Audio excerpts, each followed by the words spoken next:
In 1986, an ordinary morning at Chernobyl Nuclear Power Plant became the beginning of history's most infamous nuclear disaster ever recorded. Reactor 4 was scheduled for a routine safety test designed to determine whether its turbines could provide emergency electricity during a blackout. But as engineers prepared the test, a dangerous combination of technical decisions, unstable conditions, and human mistakes began unfolding around them rapidly.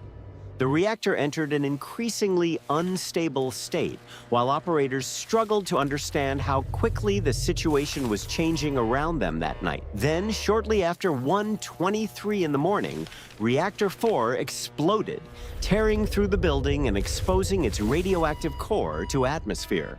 The explosion destroyed the reactor building, while burning graphite and radioactive material began spreading contamination across the plant and surrounding area.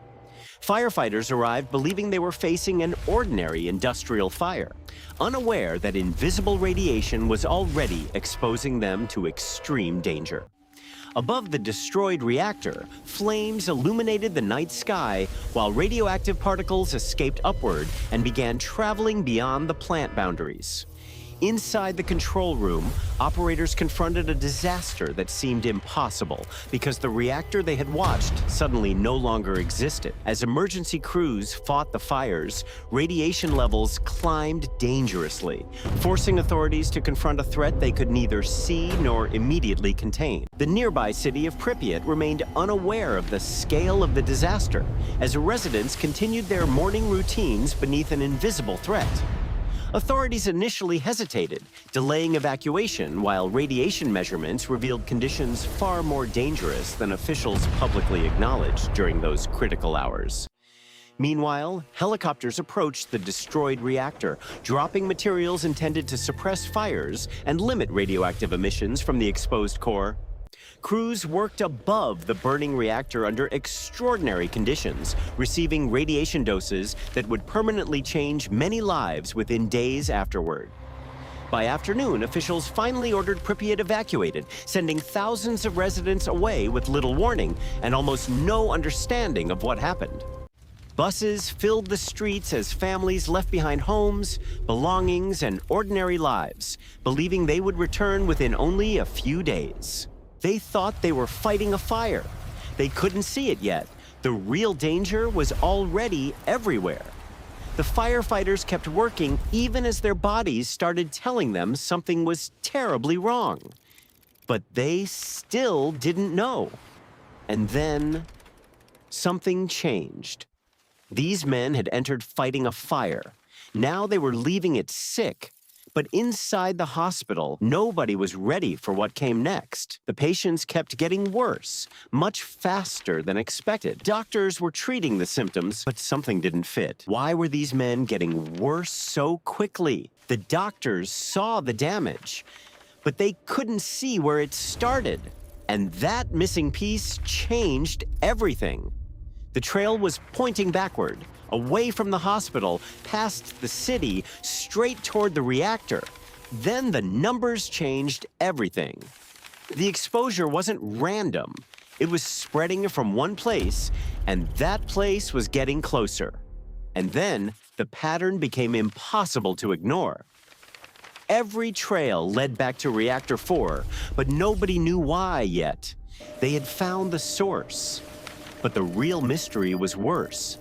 Nobody understood what Reactor 4 had released around them. The radio went silent. Then one voice returned with a warning that changed everything inside the control room completely. The Soviet government could no longer conceal the evidence, as radiation readings across Europe confirmed something had happened at Chernobyl that night. International concern intensified when scientists traced radioactive contamination across borders, revealing that the disaster was far larger than authorities initially admitted publicly. Inside the exclusion zone, emergency workers began clearing radioactive debris, while engineers searched desperately for ways to stabilize the destroyed reactor safely. Thousands of workers entered the contaminated area, carrying out dangerous operations under severe conditions and facing radiation that could not be seen.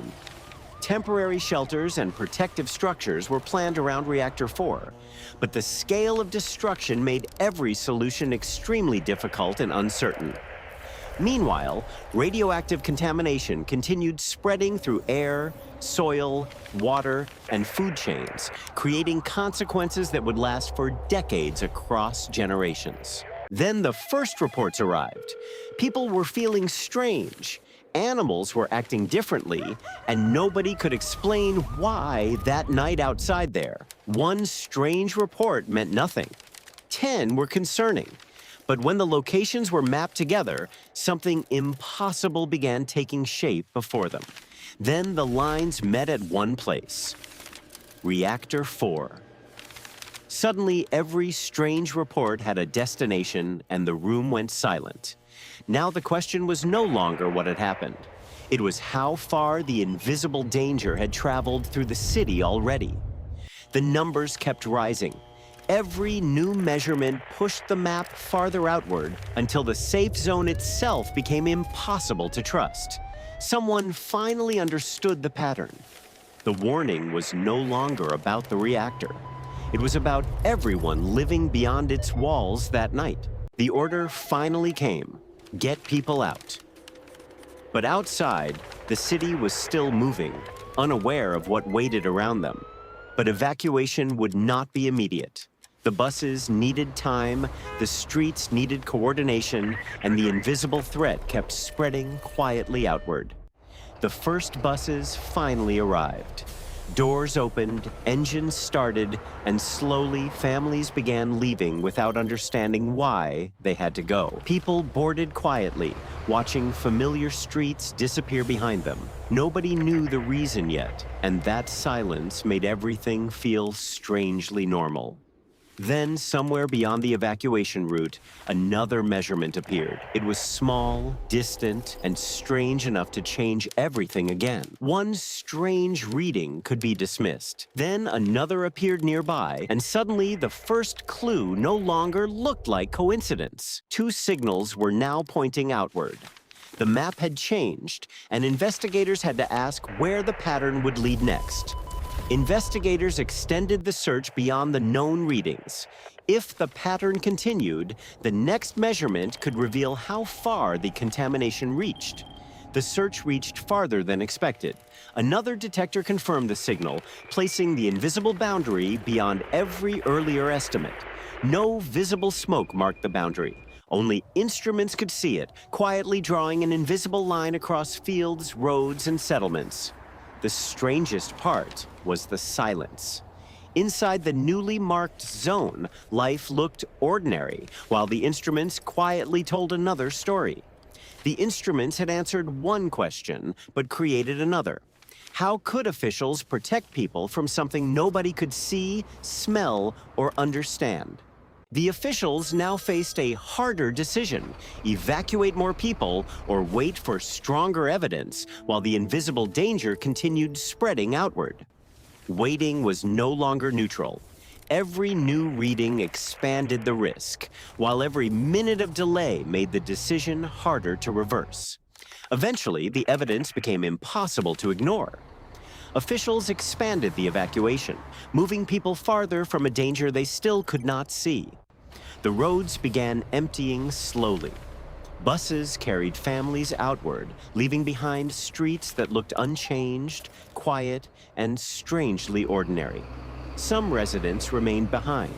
They watched the buses disappear, unaware that the invisible boundary was already moving beyond their homes. By then, the map had changed again. New measurements pushed the boundary farther outward, reaching places officials had not expected. The new readings changed everything. What officials considered distant was suddenly inside the expanding zone, forcing another difficult decision. Another line was drawn across the map. This time, it surrounded homes, roads, and communities nobody expected to evacuate. The line had reached populated neighborhoods. For those still living there, evacuation was no longer distant. It was suddenly personal. Then came the order. Families gathered their belongings, closed their doors, and joined buses waiting beyond the newly drawn boundary. Before leaving, some residents looked back once. Their homes remained untouched while the evacuation line quietly moved closer behind them. Behind them, homes stood silent. Lights remained on, doors were closed, and ordinary life seemed frozen exactly where they left it. By morning, the district looked abandoned. Yet nothing seemed broken. The silence itself became the clearest sign that everyone had left. Streets that once carried thousands were now empty.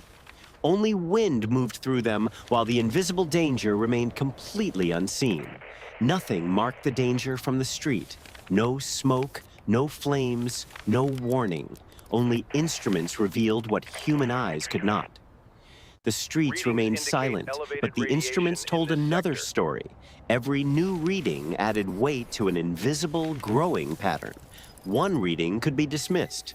Several could not. Together, they revealed a pattern spreading beyond the boundaries officials had originally drawn. The original map had promised one boundary. The instruments were now showing another, forcing officials to question what they thought they knew. The measurements were no longer isolated. They raised questions about the boundary, the evacuation decision, and what remained outside it. A second map was prepared. Its boundary was larger, darker, and harder to explain than the first one officials had approved. The second map changed everything. New measurements now connected distant locations, suggesting the contamination was wider than anyone had previously estimated. The outer line moved again. This time, officials were no longer protecting a theory. They were responding to evidence they could measure. The perimeter expanded once more. Beyond the old boundary, new readings appeared, forcing authorities to reconsider how far the danger truly reached. The zone kept expanding. Each new measurement pushed the boundary farther, transforming uncertainty into a problem authorities could no longer ignore. Authorities could no longer treat each reading as isolated. The expanding zone demanded action, even before every question had been answered fully. Then came the order. More residents were told to leave as officials widened the zone and prepared for consequences nobody could yet measure. Buses moved deeper into the city, carrying families away from homes they expected to return to, while officials quietly expanded restrictions again. Streets emptied faster than expected. Behind closed doors, abandoned homes waited silently, while new restrictions quietly appeared on maps across the region.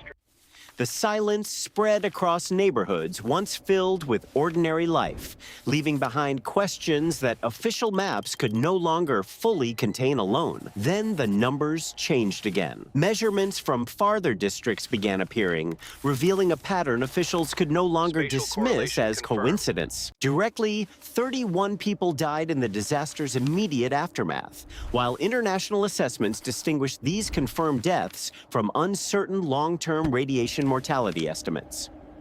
Among 600 workers present that morning, 134 developed acute radiation sickness after receiving very high doses, according to UNSCEAR's assessment of exposure.